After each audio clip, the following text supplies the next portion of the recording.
আসসালামু আলাইকুম। সারা Bangla legal chambers অনুষ্ঠানে আপনাদের সবাইকে আমন্ত্রণ জানাচ্ছি।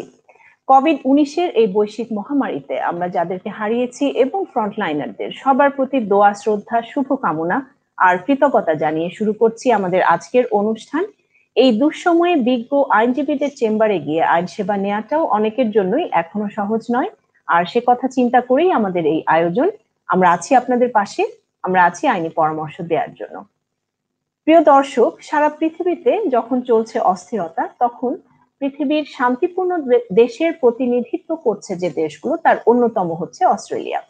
সমৃদ্ধ অর্থনীতি, স্বাস্থ্যসম্মত আবহাওয়া, প্রাকৃতিক সৌন্দর্য এবং নিরাপত্তা সব মিলিয়ে বসবাসের জন্য চমৎকার অস্ট্রেলিয়া। তাই এই দেশে স্থায়ীভাবে বসবাস করতে চান আপনাদের অনেকেই। সঠিক নিয়ম মেনে বিশ্বের যে কোনো জাতি ধর্মের মানুষ এই দেশে পেতে পারেন স্থায়ীভাবে বসবাসের সুযোগ, কিন্তু অনেকেই এ বিষয়ে সঠিক তথ্য না পেয়ে পা বাড়াচ্ছেন ভুল পথে। আজ আমরা কথা বলবো এই বিষয়ে, কথা বলবো অস্ট্রেলিয়ার ইমিগ্রেশন আইন নিয়ে।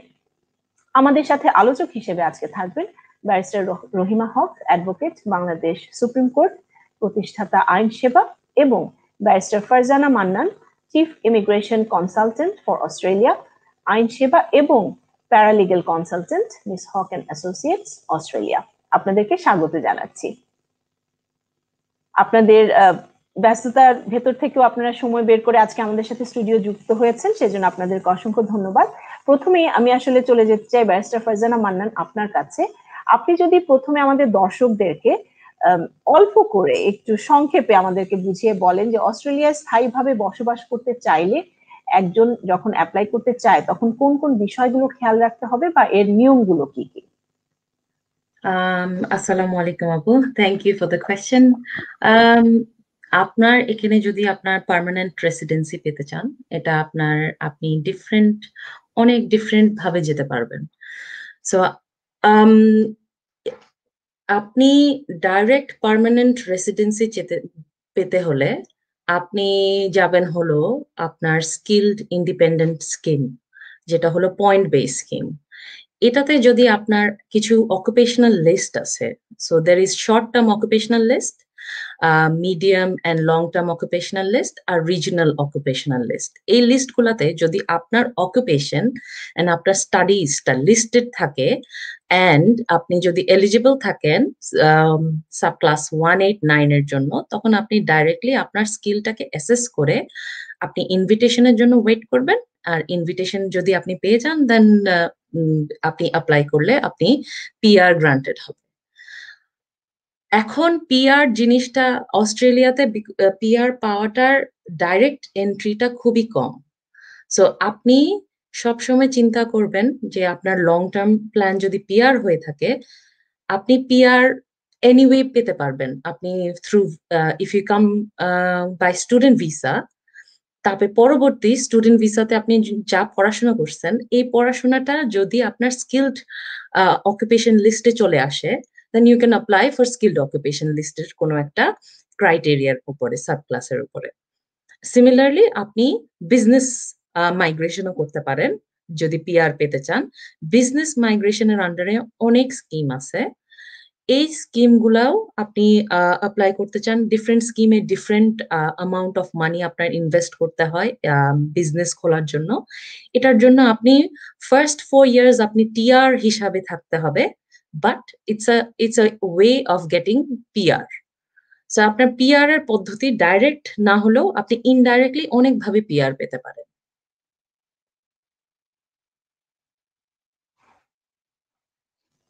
রাইট, ওকে। আমাদের সাথে বেশ কিছু দর্শক আমাদের সাথে যুক্ত আছেন।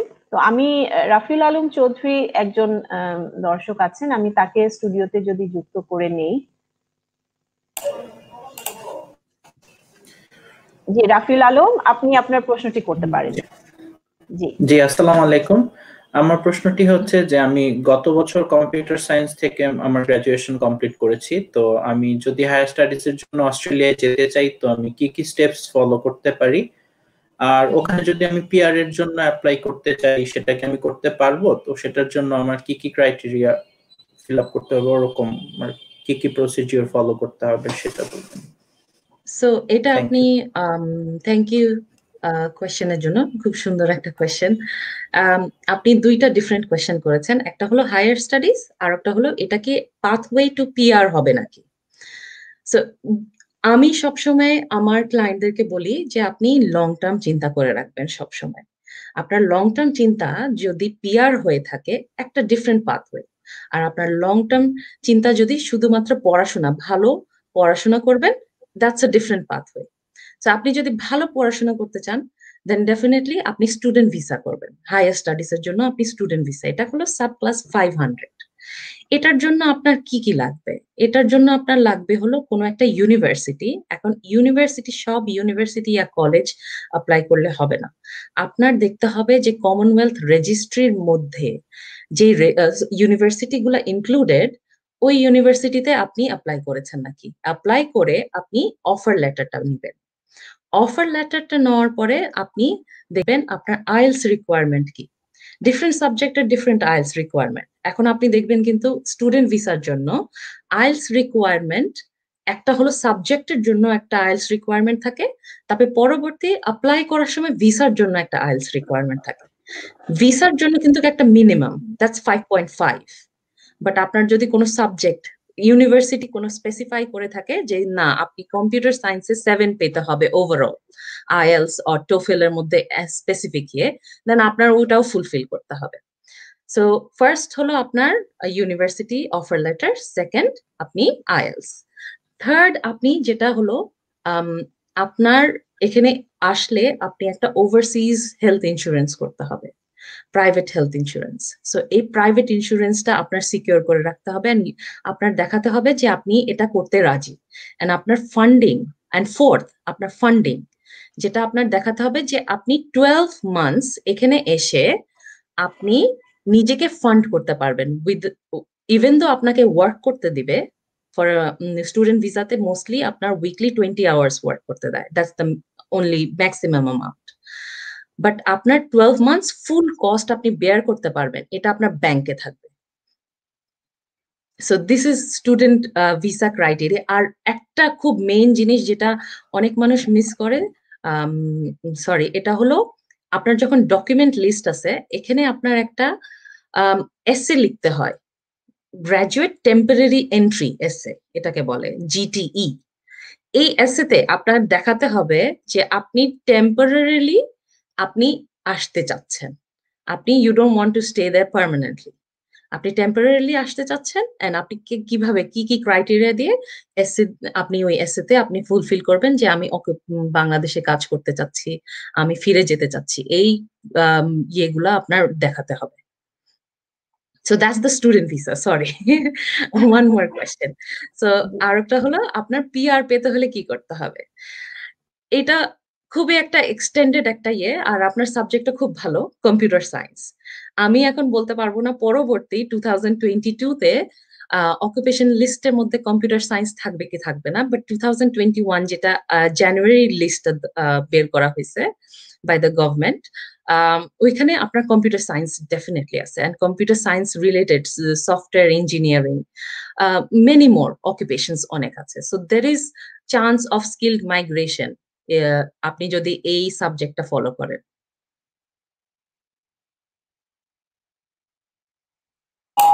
Thank you ma'am.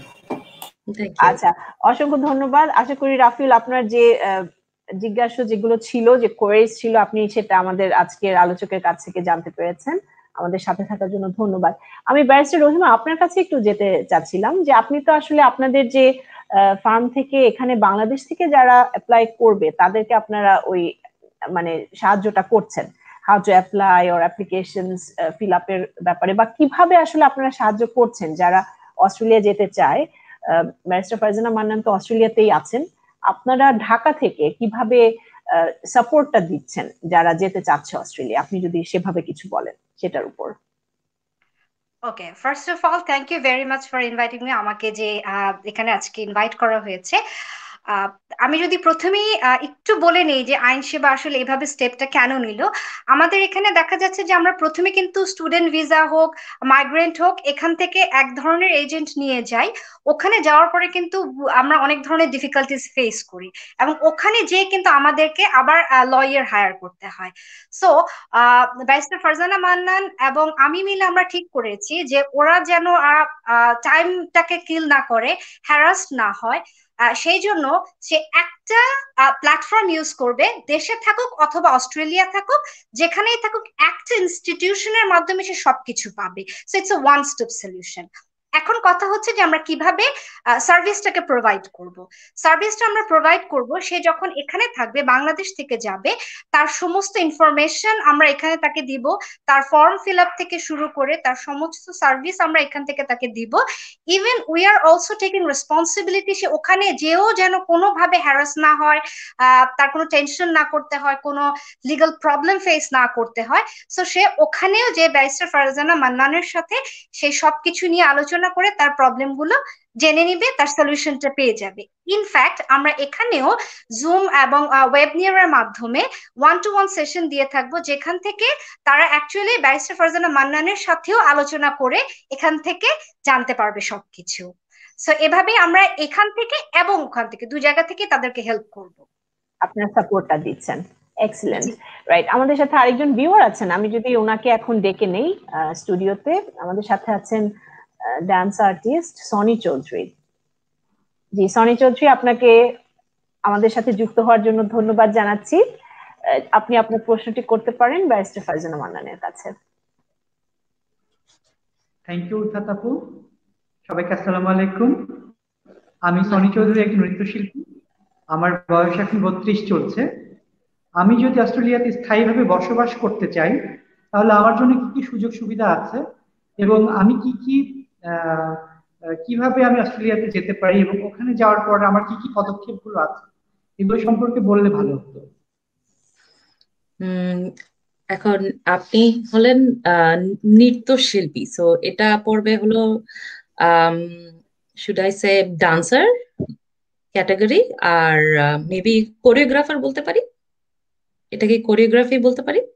হ্যাঁ, so choreographer. So that's good. একটা হলো আপনি এখানে আপনার ডান্সিং এর উপরে আপনার 3টা ক্যাটাগরির মধ্যে আপনার আছে। সো একটা হলো আপনার ডান্সার, ওকে, অকুপেশন লিস্টের মধ্যে। আর একটা হলো ডান্স কোরিওগ্রাফার, আর একটা হলো ডান্স টিচার। সো আপনি আপনার অকুপেশন বাংলাদেশে কি, ওটার উপরে ডিপেন্ড করবে আপনি এই 3টার মধ্যে কোনটা চুজ করবেন।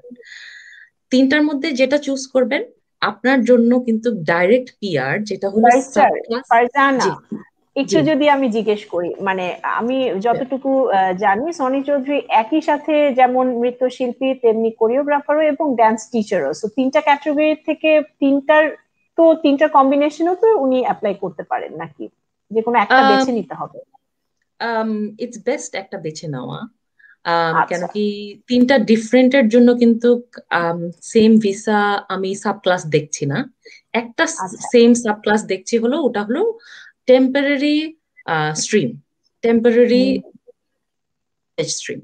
এখন টেম্পোরারি শর্টেজ স্ট্রিমে এটা বলবো না যে টেম্পোরারি শর্টেজ স্ট্রিমে যদি আপনি অস্ট্রেলিয়াতে আসেন আপনি পিআর পাবেন না। আপনার পরবর্তী আপনার আরো কিছু অ্যাপ্লিকেশন করতে হবে যদি ওপেনিং থাকে ডান্সার ইয়া কোরিওগ্রাফার ও টিচার। বাট আপনার একটা অপশন হলো এনি হাউ আপনি এন্ট্রি করলেন from any of the threes, later on আপনি কিন্তু চেঞ্জ করতে পারবেন, বিকজ আপনার অকুপেশনে আপনি এই 3টার ডিসক্রিপশনের আন্ডারে পড়েন। সো আপনি পরবর্তী যদি নেক্সট 2022-তে যদি আপনি দেখেন যে ডান্সার নাই, কোরিওগ্রাফার নাই, then you go ahead with dance teacher. So এখানে আপনার আর সেকেন্ড জিনিস আমি বলতে চাচ্ছি যে ডান্সারদের জন্য হলো মোস্টলি স্কিলড ভিসার মধ্যে একটা রিজনাল স্পন্সর ভিসা আছে। এই রিজনাল স্পন্সর ভিসাটাতে আপনার আপনি পড়বেন আর কি মোস্টলি। এখানে হলো আপনার রিজন, অস্ট্রেলিয়াতে আপনার 8 ডিফারেন্ট রিজন আছে। এখন কোন রিজন আপনাকে চাচ্ছে ওই আপনি যখন অ্যাপ্লাই করবেন, আপনি একটা এক্সপ্রেশন অফ ইন্টারেস্ট দেখাবেন, ওই রিজনটা যদি আপনাকে ইনভাইট করে, then you apply for that reason. So আপনি কোনো সিলেক্ট করতে পারবেন না আপনি অস্ট্রেলিয়াতে কোথায় থাকবেন, ওরা আপনাকে সিলেক্ট করবে আপনি কোথায় বসবাস করবেন অস্ট্রেলিয়ায়। রাইট, সো ওনার সেই সুযোগটা রয়েছে, এবং সেটার জন্য what about the financial status ওনাদের? এই ক্ষেত্রে ওনাদের কি কোনো ফিনান্সিয়াল স্টেটাস দেখাতে হবে যে মিনিমাম এই পরিমাণ অর্থ আছে, বা ইনভেস্টমেন্টের কোনো বিষয় আছে নাকি? এখন এটা ডিপেন্ড করে আপু ইয়ের উপরে। আমি বললাম স্কিলড ভিসার আন্ডারে অনেক সাব ক্লাস আছে। এখন সাব ক্লাসের আন্ডারে আপনার কিছু কিছু, যেমন আপনার মনে করেন এমপ্লয়ার নমিনেশন, এখানের মধ্যে আপনার কোনো ফিনান্সিয়াল ইয়ে দেখাতে হচ্ছে না, ইয়া টেম্পোরারি শর্টেজ, কেন কি ওরা টেম্পোরারি শর্টেজ ফুলফিল করার জন্য ওনাকে আনতেছে। সো এটাতে আপনার ফিনান্সিয়াল বেশি দেখাতে হচ্ছে না, because you are getting an employment directly. তারপরে আপনার নমিনেশন পাওয়ার জন্য, সো আপনার বেসিকলি মোস্ট অফ দ্যাম আপনার দেখাতে হবে আপনি ট্রাভেল ফিস দিতে পারবেন নাকি, এন্ড এখানে এসে আপনি just you are financially able to support yourself. But আপনি যদি যেটা ডান্সারের মধ্যে নাই, মনে করলেন ট্রেনিং ভিসা, একটা স্কিলড ট্রেনিং ভিসা আছে, এটার জন্য আসেন। এখন ট্রেনিং ভিসাতে কিন্তু আপনি ইয়ে পাবেন না, ওয়ার্কিং রাইটস বেশি নাই, আপনি ফোর্থনাইটলি মাত্র 40 আওয়ার্স ওয়ার্ক করতে পারবেন। সো আপনি ডান্সার হিসাবে যদি ট্রেনিং ভিসাতে আসেন, তখন আপনি দেখাতে হবে যে আপনার কিছু ফিনান্স আছে টু সাপোর্ট ইউর সেলফ আদার দেন এই 40 আওয়ার্স কাজ করার পরে। সো স্পেসিফিক আমি ফাইন্যান্সের কথা বলতে পারবো না আনটিল এন্ড আনলেস আমরা ওই সাব ক্লাসটা না চুজ করি। রাইট, কিন্তু আপনি ওনার জন্য প্রেফার করছেন যে স্কিলড ভিসা যেটা, সেটার আন্ডারে অ্যাপ্লাই করা? হ্যাঁ, ডেফিনেটলি কেন কি ওনার তিনোটাই ইয়েতে পড়ছে, ডান্স টিচার আর ডান্স কোরিওগ্রাফার বেস্ট। কেন কি ডান্সার হিসাবে ওরা দেখতে চায়, আমি দেখলাম ওরা দেখতে চায় এখানকার contemporary dance, modern dance, ballet dance এইগুলা জানে নাকি। সো বেস্ট হবে ডান্স কোরিওগ্রাফার লিস্টের থেকে ডান্স কোরিওগ্রাফার আর dance teacher. Right, Sony Chowdhury অসংখ্য। হ্যাঁ, আমি যেহেতু ক্লাসিক্যাল ডান্সারদের ক্ষেত্রে কোনো সুযোগ আছে কিনা, মানে ওরা কি ক্লাসিক্যাল ডান্সারদেরকে স্পন্সরশিপ দেয়? সেটাই আমি বললাম যে আপনি ডান্সার যে ক্যাটাগরিটা আছে ওটাতে পাবেন না ক্লাসিক্যাল ডান্সার হিসাবের জন্য। বাট আপনি ডান্সার, বিকজ ডান্স টিচার, এখন ডান্স টিচার এটা ডিপেন্ড করবে না যে আপনি কি টিচিং করতেছেন, ইট ডিপেন্ডস অন যে রিজন, ওই রিজনের নিড আছে নাকি ক্লাসিক্যাল ডান্সিং টিচারের জন্য। সো যদি নিড থাকে then definitely classical dance or choreographer, আপনার ক্লাসিক্যাল ডান্স কোরিওগ্রাফার ওরা স্পেসিফিক ইয়েটা দেখবে। বাট আপনার এক্সপিরিয়েন্স, আপনি যদি মোর দেন 8 ইয়ার্স এক্সপিরিয়েন্স হয়, দেন দে প্রিফার যে আপনি যদি মনে করলেন দে প্রিফার আপনি এখানে এসেও কিছু ট্রেনিং করতে পারেন, কেন কি আপনার এখানে ট্রেনিং ভিসারও ইয়ে আছে, অ্যাপ্লিকেবিলিটি আছে। So I think that is a lot of avenue আপনি টাচ ডাউন করতে পারবেন with your profession. Thank you. Right, Sony Chowdhury, Sony আর কোনো কোয়েশ্চেন আছে? আমার নিশ্চয়ই একটি স্পন্সর লেটার লাগবে, যেখান থেকে আমি সেখানে যাব, সেখানে আমার নিশ্চয়ই একটি স্পন্সর লাগবে, যে রিজিয়নে আমি যাব, ইম্পর্টেন্ট, তাই না? না না না ভাইয়া, সবকিছুতে স্পন্সর লাগবে না। স্কিলড মাইগ্রেশনের আন্ডারে অনেক সাব ক্লাস, এখন আমি নাম্বারস অফ সাব ক্লাস আমার আউট অফ মাই হেড আমি বলতে পারি না, but definitely there is more than 15। Okay, 15 সাব ক্লাসের মধ্যে সবসময় স্পন্সরশিপ যে লাগবে এটা না, কিছু কিছু হলো স্টেট নমিনেশন, কিছু কিছু আপনি ট্রেনিং, কিছু কিছু হলো আপনাকে নেওয়া হচ্ছে টেম্পোরারি শর্টেজের জন্য। সো সবগুলাতে কিন্তু স্পন্সরশিপ লাগতেছে না। সো যদি আপনি স্পন্সরশিপ না পান, ইউ চুজ আনাদার এভিনিউ। বুঝতে পারছেন? অসংখ্য ধন্যবাদ আমাদের সাথে যুক্ত হওয়ার জন্য। রাইট, আমাদের দর্শকদের মধ্যে কিছু প্রশ্ন আমরা পেয়েছি, আমরা যদি কিছু প্রশ্ন নিয়ে নেই, ব্যারিস্টার রহিমাও এই বিষয়ে নিশ্চয়ই কথা বলতে পারবেন। যে যেমন মিতু মাসুদ জানতে চাচ্ছেন যে বিজনেস ও ইনভেস্টমেন্ট মাইগ্রেশন করে কি অস্ট্রেলিয়ায় স্থায়ীভাবে বসবাসের অনুমতি পাওয়া সম্ভব?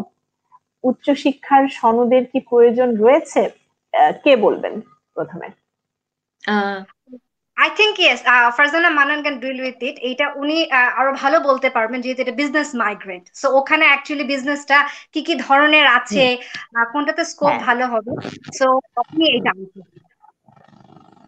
সো বিজনেস মাইগ্রেশনও স্কিলড মাইগ্রেশনের মতো একটু কমপ্লিকেটেড। বিজনেস মাইগ্রেশনের আন্ডারে অনেক সাবক্লাস আছে, সো আপনার একটা সাবক্লাসের আন্ডারে অনেক স্ট্রিম আছে। তো আমি জাস্ট একটা জেনারেলাইজড আইডিয়া দেই আপনাদেরকে। বিজনেস মাইগ্রেশন আপনি দুই ভাবে করতে পারেন। একটা হলো আপনি একটা বিজনেস ওনার, এটা দেখায়, আর একটা হলো আপনি investor. So this is two different thing.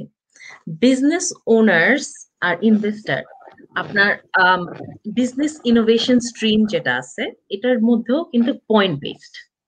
So আপনার পয়েন্ট গুলা কি কিতে আসবে, আপনি আপনার এজ কত, সো এখানে কিন্তু এজের লিমিটেশন আছে। So you can not be 45 above, so age limit হলো 45। আপনার নেট অ্যাসেট কত, নেট অ্যাসেটের উপরে ডিপেন্ড করবে আপনি কত পয়েন্ট পাচ্ছেন। আপনার business experience how many years, definitely 8+ years মানে হলো দ্য মোস্ট পয়েন্টস। আপনার অ্যানুয়াল টার্ন ওভার কত, সো অ্যানুয়াল টার্ন ওভারের উপরে ডিপেন্ড করবে আপনি কোন স্ট্রিমে যাচ্ছেন। কিছু স্ট্রিমে বলে যে আপনার অ্যানুয়াল টার্ন ওভার হতে হবে 400,000 অস্ট্রেলিয়ান ডলার, আর কিছু ইয়েতে স্ট্রিমে বলেছে যে your turnover has to be 800,000 Australian dollar. So এটার উপরে ডিপেন্ড করবে আপনি কোন স্ট্রিমে যাচ্ছেন, আপনার টার্ন ওভার, আপনার বিজনেস পুরাপুরি দেখে ইয়ে।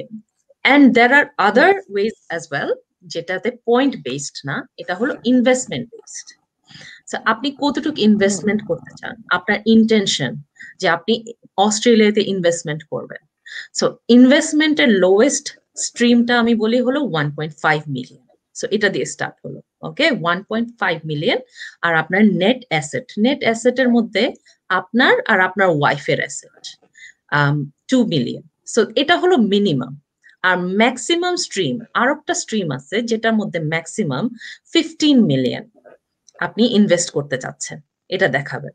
সো এগুলা, আর এই সব ইনভেস্টমেন্টের জন্য দেখা স্পন্সরশিপ আসতে হবে আর নমিনেশন আসতে হবে from Australian trade or any other state or territory. এখন আমি বলে দেই যে এই সব স্ট্রিম গুলা আপনার বিজনেস ইনোভেশন স্ট্রিম আর ইনভেস্টর স্ট্রিম, এখানে আপনার I think ABCDE, so there is 5 stream, 5 way of doing it. 5টা আপনার কতটুকু ইনভেস্টমেন্ট করতে চান মানির উপরে ডিপেন্ড, 5 ডিফারেন্ট ক্রাইটেরিয়া। এগুলো সব স্ট্রিমের মধ্যে এনি অফ দেম, এই 5টা স্ট্রিমের মধ্যে আপনি কি পাবেন, 4 ইয়ার্স আপনি একটা টেম্পোরারি রেসিডেন্সি ভিসা পাবেন। এন্ড পরবর্তী আপনি subclass, I think it's 888, subclass 888 আপনি অ্যাপ্লাই করে 4 ইয়ার্স পরে at the end of 4 years আপনি সাবক্লাস 888 অ্যাপ্লাই করে আপনি পিআর পাবেন। That's business visa. আর আপনি যদি ডাইরেক্ট পিআর জানতে চান, এটা খুবই ডিফিকাল্ট, কিন্তু ওটা হলো বিজনেস ট্যালেন্ট। আর এটাতে আপনার অনেক কিছু দেখাতে হয়, এটা আপনার টার্ন ওভার দেখাতে হয়, ইয়ারলি ইনকাম দেখাতে হয়, 2 ইয়ার্স টার্ন ওভার মোর দেন 400,000 দেখাতে হয়। সো এটা আবার ডিরেক্ট পিআর স্ট্রিম আছে, বাট এটা মোস্টলি অনেক কম মানুষে আমি বাংলাদেশি মানুষকে যেতে দেখছি আর কি।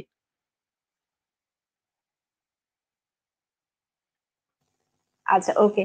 তো আমার একটা প্রশ্ন দর্শকদের থেকে একজন করেছিলেন, আমার মনে হয় উনি হয়তো উত্তর পেয়ে গেছেন। উনি মোহাম্মদ মাইনুল ইসলাম, বয়স 33, উনি বিবাহিত, ওনার স্পাউস তানিয়া আক্তার, বয়স হচ্ছে 29, তাদের একটি ছোট বাচ্চাও রয়েছে, 4 ইয়ার্স 6 মান্থস ওল্ড। তিনি বলছেন যে তার MBA ফিনান্স থেকে, এবং তিনি তার স্ত্রীও মাস্টার্স সম্পন্ন করেছেন। এখন উনি সপরিবারে যদি অস্ট্রেলিয়া ভিসার জন্য আবেদন করতে চাচ্ছেন, এবং যদি চান সেক্ষেত্রে ওনার কি করণীয়, সেই ক্ষেত্রে উনি কি করতে পারেন, এটা উনি জানতে চাচ্ছেন। এতক্ষণ আপনি যে কথাগুলো বলছেন, উনি কি ওইটার আন্ডারে অথবা স্কিলড যে মাইগ্রেশনের যে ব্যাপারটা আপনি স্কিলড বলছেন, মাইগ্রেশনের ওনার জন্য ব্যাপারটা মনে হয় স্কিল মাইগ্রেশনই বোধহয় সবচেয়ে ভালো ওনার appropriate হবে। এজটা কম, ওনার ওয়াইফের এজটাও কম, সো আই উড সে হুম। উনি ম্যাক্সিমাম পয়েন্ট পেয়ে যাচ্ছে কিন্তু এজ হিসাবে অ্যাপ্লিকেন্ট হলে। আর ওনার ওয়াইফও আপনার ওই যে পার্টনার 10 পয়েন্টসটা পেয়ে যাচ্ছে বিকজ ওনার এজটাও কম। এটাই ওনার আমি age ও বলতে কম। পারি। আর আপনি চেক করতে হবে আপনার ইয়েটা অকুপেশনটা লিস্টে আছে নাকি। আচ্ছা, ওকে, তো দ্যাটস ফাইন। না কিছু বলছিলেন ব্যারিস্টার আমি রহিমা, আপনি কি কিছু অ্যাড করতে চান এই বিষয়ে? না, আমি জাস্ট একটা জিনিস বলবো যে এখন কোভিডে যেহেতু বর্ডারটা এখনো ক্লোজ আছে, এখনো তো বর্ডারটা খোলেনি, so it's a good time যে আমরা যদি প্ল্যানিংটা এখন করি, বিকজ আমরা সবাই জানি কিন্তু এটা টাইম নেয়। সো আমরা যদি এখন প্ল্যানিং করে যে আমার আইএলটিএস স্কোরটা যেন বেটার থাকে, তারপরে হচ্ছে আমি যদি এখন কিন্তু অনলাইনে অনেক ট্রেনিং নেওয়া যায়, অনলাইনে অনেক সার্টিফিকেট কোর্স করা যায়। So it's a best time to invest on your self, on your skill. So আমি যদি প্ল্যান করি, আমরা কিন্তু জানি যে আমি প্ল্যান করলেও দেখা যাচ্ছে যে 6 মাস থেকে 1 বছর লেগে যায় যেতে। So it's a best time for planning and for preparation. একদম। আচ্ছা, আমাদের সাথে আরেকজন দর্শকও আছেন, অর্ক, আমি তাকে ডেকে নিব কিছুক্ষণ পরেই। তার আগে আরেকটা কমেন্ট সেকশনে আরেকটা প্রশ্ন এসেছে, সেটা যদি আমি একটু পড়ে নিই। ফারহানা চৌধুরী তিনি বলছেন যে আমি এবং আমার হাজবেন্ড দুজনেই 40+, আমাদের 2 সন্তান, মেয়ের বয়স 12 এবং ছেলের 9, সিভিল ইঞ্জিনিয়ার, ইউনিভার্সিটিতে পড়াচ্ছেন এবং হাজবেন্ড ব্যাংকে আছেন। এই অবস্থায় ওনারা যদি অস্ট্রেলিয়ায় স্থায়ীভাবে বাস করতে চায় তাহলে সেটা কি সম্ভব? আর সম্ভব হলে সেটা কি সহজ হবে তাদের জন্য? সম্ভব, এভরিথিং ইজ পসিবল। আমি বলি আপনি লং টার্ম প্ল্যান করলে ডেফিনেটলি পসিবল। মেবি আপনি ইমিডিয়েটলি পাবেন না, বাট আপনি পেতে পারেন। এটাও এখানে একটা স্কিলড মাইগ্রেশনের মধ্যে চলে যাবে। আপনার 40+ হওয়াতে হাই প্রবাবিলিটি আপনি এজে পয়েন্ট কম পেয়ে যাচ্ছেন, বাট এজে পয়েন্ট কম পেয়ে গেলেও ডোন্ট ফিল ব্যাড। আপনার এখানে আপনি যদি স্কিলড ইন্ডিপেন্ডেন্ট ভিসা হয়ে থাকে, আপনার মিনিমাম পয়েন্ট হলো 65। সো 65 পেতে কিন্তু অত ডিফিকাল্ট না। সো আপনি আপনার আইএলস স্কোর রেস করতে পারেন। আপনি দেখতে পারেন যে আপনি কিভাবে ফার্দার পড়াশোনা করছেন নাকি, এক্স্যাক্টলি উনি মাস্টার্স করছেন নাকি ডক্টরেট করছেন নাকি এটা জানতে হবে। মাস্টার্স ডক্টরেট করা থাকলে ডেফিনেটলি মোর পয়েন্টস, আপনি অনেকভাবে পয়েন্ট গুলা কালেক্ট করতে পারেন। So it's possible. আর civil engineering, was that it? Civil engineer উনি বললেন, হ্যাঁ সিভিল ইঞ্জিনিয়ার, আর উনি লেকচারার। হ্যাঁ, এই দুইটাই কিন্তু আপনার 189, that means skilled independent, the best of the best. এটা ওই লিস্টে 189 এর জন্য এলিজিবল।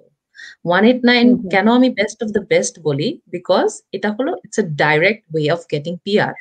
এখন আপনার টিআর করে আপনার কষ্ট করে আপনি পরবর্তী আপনার অকুপেশন লিস্টে যাবে কি যাবে না, এটা আপনি লাইক আপনি একটা আনসার্টেনটির মধ্যে থাকেন পরবর্তী নেক্সট ইয়ারে কি থাকে। বাট এই প্রফেশনের মধ্যে এই বছরটা is perfect, both lecturer and civil engineer. Right. আপনি 2021 এর কথা বলছেন? জি, 2021, বিকজ জানুয়ারিতে রিলিজ হলো আর কি এটা অকুপেশন লিস্টটা, জানুয়ারি বিগিনিং। আচ্ছা, আমাদের লয়ারদের কি অবস্থা আমরা যদি এই ফাঁকে একটু জেনে নেই, যে অস্ট্রেলিয়ায় তো আমরা যারা ভারতীয় করেছে এবং ইংল্যান্ডের ইংলিশ ব্যারিস্টার্স, তাদের ওইখানে কতখানি সম্ভাবনা রয়েছে? আপু আমি বলবো লয়ার্স, ডক্টরস, মেরিন ইঞ্জিনিয়ার্স, তাদের একটা ডিফিকাল্টি হলো আপনার ব্যারিস্টারদের definitely they have a lot of options. আপনার স্কিলড মাইগ্রেশনের অনেক সাব ক্লাসের আন্ডারে আপনি অ্যাপ্লাই করতে পারবেন, বাট আপনার সাথে সাথে আরো একটা জিনিস আপনার ফুলফিল করতে হবে, that is Australian legal authority আপনার থেকে কি কি চায়। আপনি ওই জিনিস, ওদের ক্রাইটেরিয়া গুলাও, ভিসার ক্রাইটেরিয়া আলাদা করে ফুলফিল করতে হবে, প্লাস ওদের ক্রাইটেরিয়া গুলো ফুলফিল করতে হবে। If I want to practise there for example, like আমি যদি ওখানে, তাহলে ওখানকার কি কোনো কনভার্ট করার মতো কোনো কোর্স বা হ্যাঁ, থাকে না যে কনভার্সন একটা করার জন্য অনেক কনভার্সন কিছু আছে। কোর্স বা কিছু, হ্যাঁ, so কনভার্সন that I করার can জন্য অনেক practice কিছু it. আছে।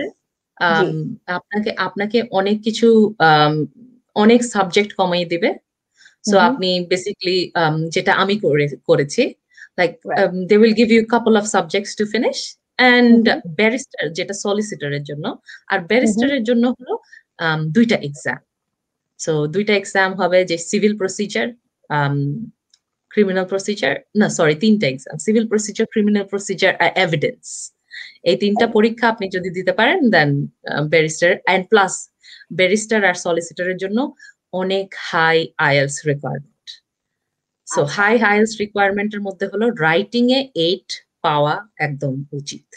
সো আপনার ওই রিকোয়ারমেন্ট গুলাও ফুলফিল করে যদি আপনি ভিসা রিকোয়ারমেন্ট গুলাও ফুলফিল করতে পারেন then definitely there is lots of opportunities.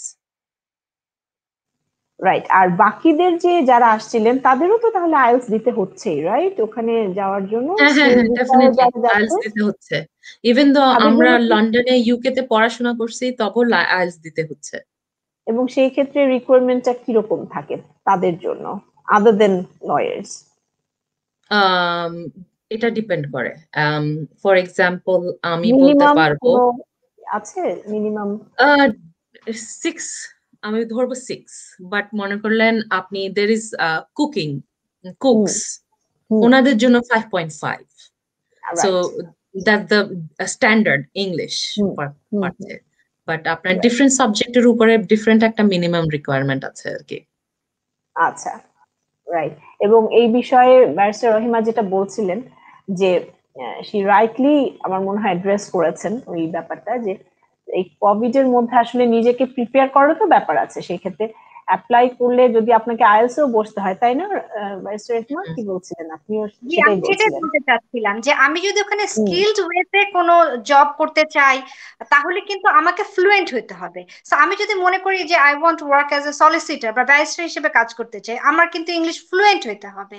বা আমি যেমন যিনি ডান্সার, উনি ওখানে যে কাকে ডান্স শেখাবে সেটার উপরে কিন্তু অনেক কিছু ডিপেন্ড করে। সো ওরা যদি ফ্লুয়েন্ট স্পিকার হয়, ইংলিশ স্পিকার হয়, ওনাকে কিন্তু ফ্লুয়েন্টলি স্পিক করতে হবে। তো এই জন্য আমি বলছি যে আপনারা এখন it's a good time to invest on your skill. আপনারা ইংলিশটা আরেকটু ভালো প্র্যাকটিস করে আইএলটিএস দিয়ে স্কোরটাকে হাই করেন, তাহলে আপনার প্রবাবিলিটি অনেক হাই আসবে। এক্স্যাক্টলি। আচ্ছা, আমাদের আরেকজন দর্শক আছেন, আমি ওনাকে একটু ডেকে নিচ্ছি। অর্ক। জি, আমাকে কি শোনা যাচ্ছে? হ্যাঁ অর্ক, ধন্যবাদ আমাদের সাথে যুক্ত হওয়ার জন্য। আপনার প্রশ্নটি আপনি করতে পারেন। আমার কোশ্চেনটা ছিল যে আমার ভাই অস্ট্রেলিয়াতে অধিবাসী হিসেবে আছে, ঠিক আছে? তো এখন তিনি চাচ্ছেন আমার বাবা মাকে আর কি ওখানে নিয়ে যেতে, সেটা কি পসিবল? আর যদি পসিবল হয় সেটা প্রসেসিংটা কি? আমি একটা কোয়েশ্চেন জিজ্ঞেস করি বিফোর আনসারিং।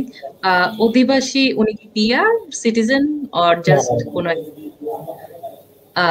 উনি টিআর, টেম্পোরারি রেসিডেন্ট কি স্টুডেন্ট ভিসা? Temporary resident. আচ্ছা, টেম্পোরারি রেসিডেন্ট অ্যাকচুয়ালি কোনো অপশন নাই। সো আপনি শুধু আপনার প্যারেন্টসকে নিতে পারবেন tourist visa, that's the only option. যদি পিআর হয়ে থাকে দেন আদার অপশনস ছিল। অসংখ্য ধন্যবাদ অর্ক। আচ্ছা, এই সুযোগে একটু জেনে নিতে চাচ্ছিলাম আসলে যে যদি পিআর হতো তাহলে সেই ক্ষেত্রে, কারণ অনেকেই আছেন যে পিআর এবং অনেকেই আছেন আপনার যারা কিনা সিটিজেন হয়ে গিয়েছেন, তাদের ক্ষেত্রে সুবিধাটা কিরকম? তাদের ক্ষেত্রে সুবিধাটা দুই রকমের। একটা হলো সুবিধা বলবো না, অসুবিধাই বলবো। ওরা এটাকে এনকারেজ, not exactly encourage করতেছে, a little bit slightly discourage করতেছে by two way.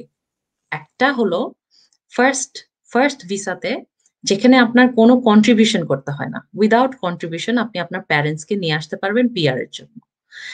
এটাতে আপনার প্রসেসিং টাইম 30 ইয়ার্স।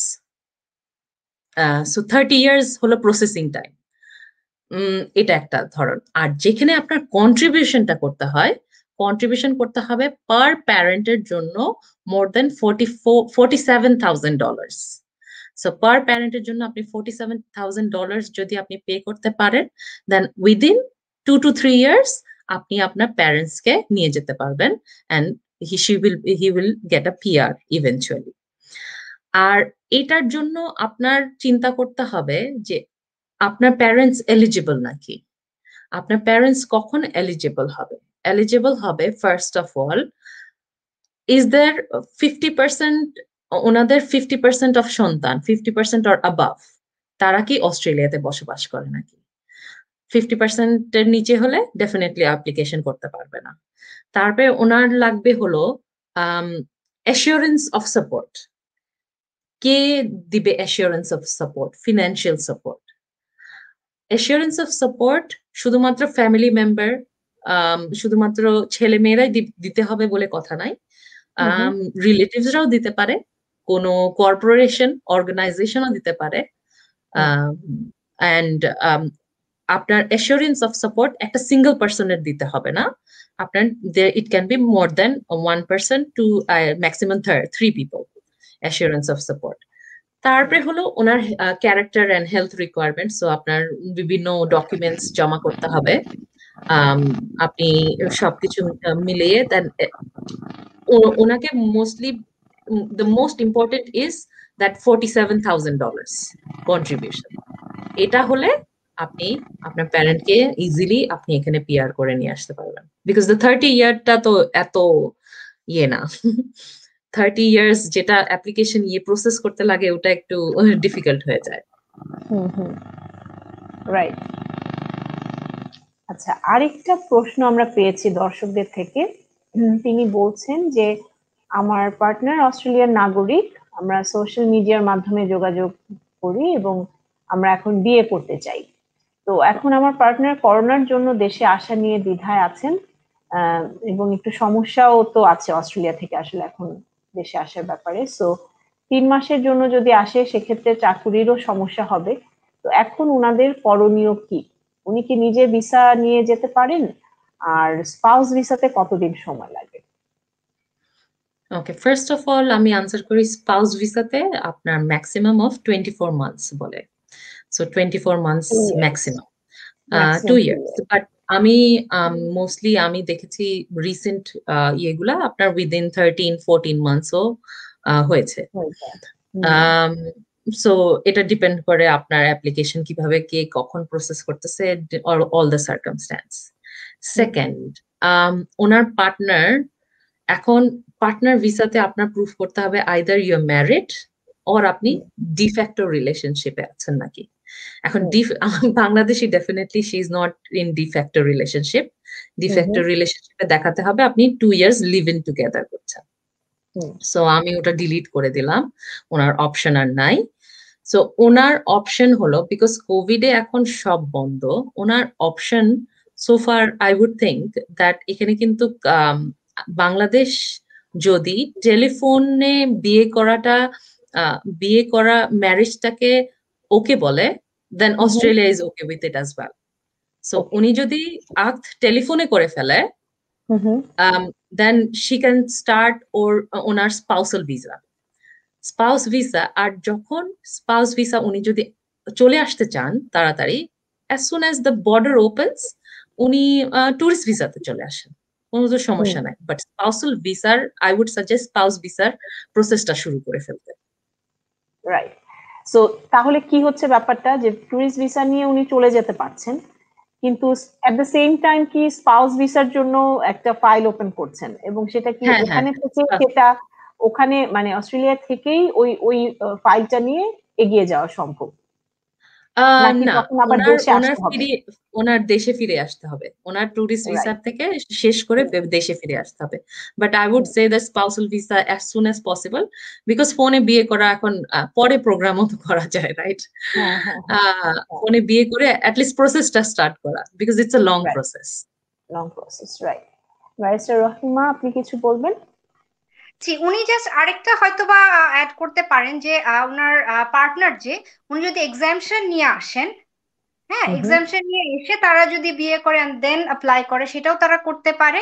অথবা এক্সামশনের জন্য অ্যাপ্লাই করে যদি রিজেক্টও হয়, তাহলে যে পার্টনারের জন্য দে ক্যান অ্যাপ্লাই যে আমার পার্টনার যেহেতু আসতে পারছে না টু গেট ম্যারিড, আমি ওখানে যেতে চাচ্ছি বিয়ে করার জন্য। সো এটাও হয়তোবা উনি করতে পারেন। রাইট। সো আমাদের আজকে আমরা অনুষ্ঠানে একদম শেষেই চলে এসেছি। বলবো যে এবং আজকে আমরা অনেক কিছুই জানতে পারলাম আপনাদের দুজনের কাছ থেকে, এবং আমার ধারণা যারা দর্শক ছিলেন তারাও অনেক উপকৃত হয়েছেন। যাদের এই ধরনের চিন্তা রয়েছে অস্ট্রেলিয়ায় যে স্থায়ীভাবে বসবাস করার, তাদের আমার মনে হয় যে মোটামুটি আমরা যে বিভিন্ন ক্যাটাগরি রয়েছে সেগুলো আমাদের আলোচকরা আজকে সেগুলো মোটামুটি কভার করে নিয়েছেন। আর যদি তারপরও আপনাদের কোনো রকমের কোয়েরি থেকে থাকে তাহলে আপনাদেরকে আমরা অ্যাডভাইস করব যে আপনারা অবশ্যই সরাসরি চেম্বারে চলে যাবেন, বা আজকে যারা আছেন ওনারা তো এই সার্ভিসগুলো দিচ্ছেন, তাদের সাথেও আপনারা যোগাযোগ করতে পারেন, করে আপনারা সরাসরি ওনাদের কাছ থেকে অ্যাডভাইস নিতে পারবেন। কারণ অবশ্যই এখানে আমি যেটা বুঝলাম আজকের আলোচনা থেকে যে মানে পার্সন টু পার্সন এটা ডিপেন্ড করবে, আসলে অ্যাডভাইসটাও তখন অ্যাকর্ডিংলি চেঞ্জও হয়ে যাবে। তো সেই ক্ষেত্রে আপনাদের নিশ্চয়ই স্পেশাল কিছু সার্কামস্ট্যান্সেস থাকবে, স্পেশাল কিছু সিচুয়েশন থাকবে, সেগুলো কনসিডার করে আমাদের আজকের আলোচক যারা আছেন তারা আপনাদেরকে সেভাবে অ্যাডভাইস করতে পারবে। বা এরকম আরো যারা ইমিগ্রেশন লয়ার আছেন আমাদের দেশে, আমার মনে হয় তাদের অ্যাডভাইস নিয়ে আপনাদের প্রসিড করাটা সবচেয়ে ভালো হবে। তো আমাদের সাথে থাকার জন্য অসংখ্য ধন্যবাদ ব্যারিস্টার রহিমা হক আপনাকে, এবং ব্যারিস্টার ফারজানা মান্নান স্পেশালি আপনাকে, বিকজ অস্ট্রেলিয়া তো এখন অনেক অনেক গভীর রাত, আপনি এত রাতে জেগে আমাদের বাংলাদেশের দর্শকদের জন্য আপনি সময় বের করেছেন, আমাদের সাথে যুক্ত ছিলেন, সেজন্য আপনাকে অসংখ্য ধন্যবাদ। এবং জি জি সেম হিয়ার, এবং আমাদের দর্শক যারা লাইভে ছিলেন তাদেরকেও অনেক অনেক ধন্যবাদ জানাচ্ছি। দেখা হবে আগামী সপ্তাহে বৃহস্পতিবার রাত 9টায়। শুভরাত্রি।